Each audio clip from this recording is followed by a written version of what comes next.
Hello and welcome back. In this video we'll start section 3.6 where we will be looking at inequalities. So we're going to be looking at polynomial inequalities first, and these are generally fairly straightforward once we have the method to solve them. So a polynomial inequality is what you might expect. It's an inequality with a polynomial. So it's going to look like f of x is less than 0, where f of f is going to be some polynomial, maybe x squared plus 1, or x cubed plus x plus 2. It could be, we could have a polynomial less than 0, we could have a polynomial greater than 0, greater than or equal to 0, or less than or equal to 0, any inequality that we want. And what's nice is that polynomials are always smooth and continuous. So as we draw a polynomial, we're not going to have any sharp breaks, any sharp corners in there. It's always going to be very smooth and continuous. So when we look at a polynomial like this, we can see that the polynomial here, if I label these to be 2, -1, and -3, we can see that the polynomial is going to be exactly equal to 0 3 times, at 2, at -1, and at -3. And the entire time, for all of the values of x between, say, -3 and 1, our function is above 0. So for this entire region in here, f of x is in fact above 0. But we're also above 0 when we get past 2. So here f of x is always going to be positive, is always going to be above 0, as long as we're past 2. So one thing that I really want to point out here is that once we found where the function is equal to 0, for the entire time between those 2 points, the function is always positive or always negative. And to the left and to the right, the function will always be positive or always be negative. If the function was ever negative again, say over here to the right, the function would have to come down and cross 0 again. It would have to cross the x-axis. So the only times that the function can switch from being positive to negative is it has to cross the x-axis. So our method, find where the function crosses the x-axis, and in between all of these, and then to the left and to the right, our function is always going to be positive or always going to be negative in between those guys. We can see that, say, in between -1 and 2, our function is always going to be negative. And to the left of -3, our function is always going to be negative as well. So all we have to do is identify where the which regions, which intervals are our function positive or negative, and we're good to go. So this is our strategy. First, we write our polynomials either as greater than 0 or less than 0. And we solve for where the function crosses the x-axis. Okay, once we know that, once we know where the function crosses the x-axis, we can identify these intervals. We draw a number line, so something like I have here, and all we need to do is test one value in each interval. Once we know that in between -3 and -1, the function is positive once, it's going to be positive that whole time.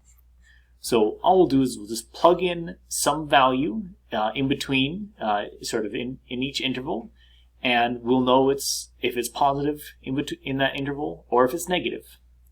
And then the last thing is to simply write down the answer. Let's go through an example.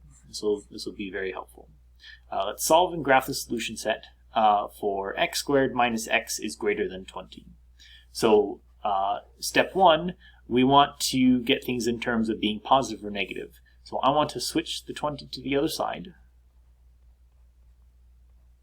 I will subtract 20 from both sides.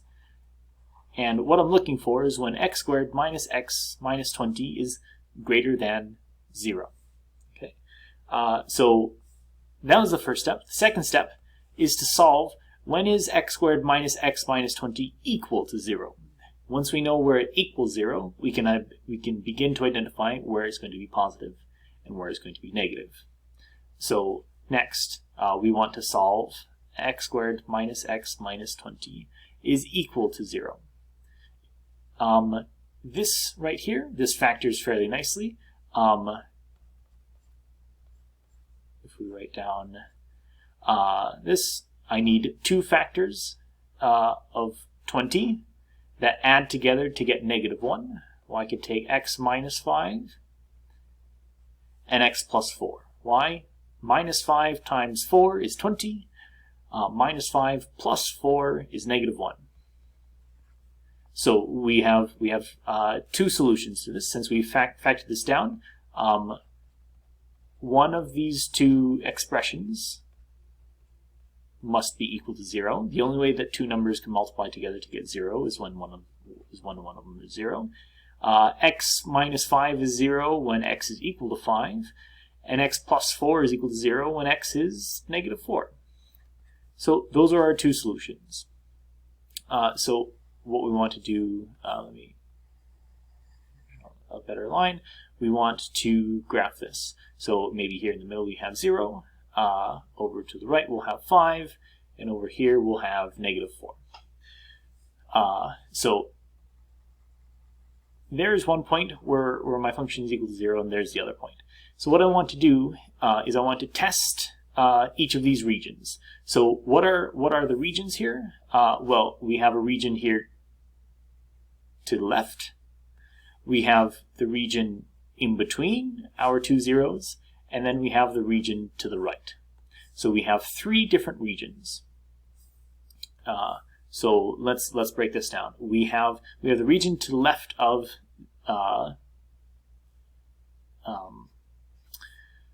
negative 4, which is going to be the interval from negative infinity all the way up to negative 4. We have the region in between negative 4 and 5. And then we have the region to the right of 5. So 5 and bigger. So what we'll do is we'll test one number from each of these regions and see whether or not our function is going to be positive or negative in that region.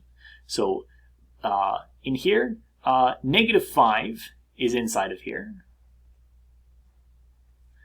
A number between negative 4 and 5, 0, is in here. And a number between 5 and infinity, let's say 6, is inside of this region. So let's test. We'll plug it back up into our function here, into our inequality, and see if it's going to be greater than 0 or if it's going to be less than 0. So negative 5 squared minus negative 5 minus 20. So negative 5 squared is 25, minus a negative 5, minus 20. 25 plus 5 is 30, minus 20, that's 10, which is in fact greater than 0. So in this region,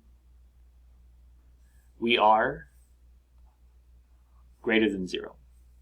Let's look at this next region. I'll plug 0 into x up here, and we'll get 0 squared minus 0 minus 20. Well, 0 squared is a 0. Minus 0 minus 20. Well, 0 minus 0 is 0. Minus 20. Well, that's just negative 20, and that is certainly less than 0. So in this region, we're going to be negative. Maybe I'll use blue to represent where the function is negative. So in here, we have negative values. And then to the right of 5, we chose 6 as our test number. So let's plug it into here. So we've got 6 squared minus 6 minus 20. 6 squared is 36. Minus 6 minus 20. and then this will be equal to 10, which is certainly positive. So we have another positive region over here. So to conclude, where is our inequality satisfied? Where is x squared minus x minus 20 greater than 0? So our answer is going to be from negative infinity up to 4 and from 5 to infinity.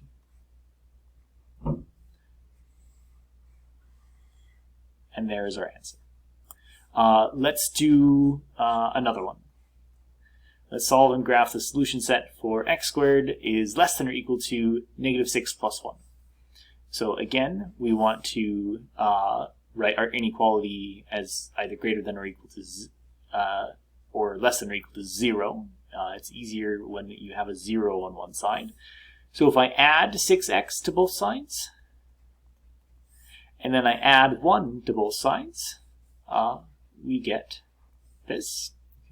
So now I want to know where is this going to be less than or equal to 0.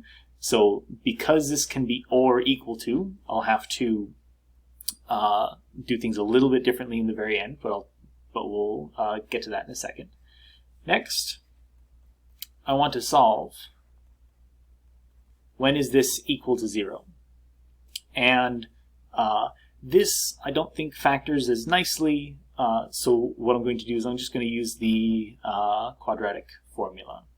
So x will be equal to negative 6 plus or minus the square root of b squared, so 6 squared, minus 4 times a, which is 2, times c, which is 1, all over 2 times a, which is 2. So we have negative 6 plus or minus 6 squared is 36, minus 8 is 28, all over 4. And 28, if I just do a little bit of scratch work, 28 is the same thing as 4 times 7, and the square root of 4 is 2. So this is going to be 2 root 7. So if I write this out, this will be minus 6 over 4 plus or minus 2 root 7 over 4. And I can simplify these fractions just a little bit. This will be minus 3 over 2 plus or minus the square root of 7 over 2.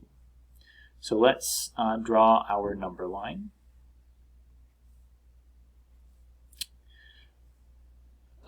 The square root of 7 is going to be between 2 and 3, because 7 is between 4 and 9. So minus the square root of 3 over 2 plus something that's a little bit less than 3 over 2, well, that's not even going to be a positive number. So here we've got negative 3 over 2 plus square root of 7 over 2. This is something that we could just put into a calculator to come up with. And then over here we've got negative 3 over 2 minus the square root of 7 over 2. So again, this is just something that we can plug into a calculator to see exactly what these numbers are. For the moment, we'll just have to trust that these are approximately in the right place. So what we need to do now is we need to test a number from each of the intervals that we can see in here. From the left of this guy, so some number between negative infinity and negative 3 over 2 minus the square root of 7 over 2. A number in between,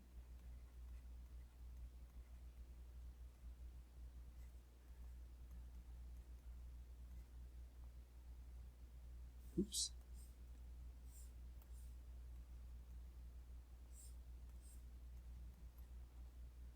and a number to the right.